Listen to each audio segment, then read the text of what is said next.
যুক্তরাষ্ট্রের পূর্ব উপকূলে নতুন তুষার আছড়ে পড়তে চলেছে, যা পূর্বের বরফ ঝড়ের ক্ষয়ক্ষতি কাটিয়ে আবারও বিপদ ডেকে আনতে পারে। ন্যাশনাল ওয়েদার সার্ভিস জানাচ্ছে, নর্থ ইস্টার ঝড় সোমবার থেকে মঙ্গলবার পর্যন্ত মিড আটলান্টিক থেকে নর্থ ইস্ট পর্যন্ত তীব্র তুষারপাত ও ঝোড়ো হাওয়ার সঙ্গে আঘাত হানবে। কিছু এলাকায় ব্লিজার্ড সতর্কতা জারি করা হয়েছে, যা ভ্রমণকে বিপজ্জনক করতে পারে এবং বিদ্যুৎ সংযোগ বিচ্ছিন্নের সম্ভাবনা তৈরি করতে পারে।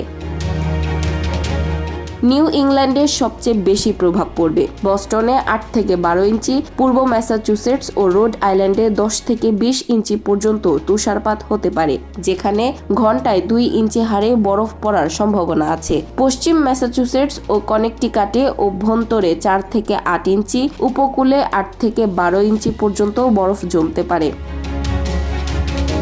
পুরো নিউ ইংল্যান্ডে মোট তুষারপাতের পরিমাণ 4 থেকে 18 ইঞ্চি পর্যন্ত হতে পারে। মিড আটলান্টিক অঞ্চলে নিউ ইয়র্ক সিটি ও ফিলাডেলফিয়ায় 6 থেকে 10 ইঞ্চি, নিউ জার্সি ও দক্ষিণ পূর্ব পেনসিলভানিয়ায় 8 থেকে 18 ইঞ্চি, ডেলাওয়ারে 12 থেকে 18 ইঞ্চি পর্যন্ত তুষারপাত হতে পারে। ওয়াশিংটন ডিসিতে 1 থেকে 3 ইঞ্চি এবং বল্টিমোরে 3 থেকে 6 ইঞ্চি বরফ জমতে পারে।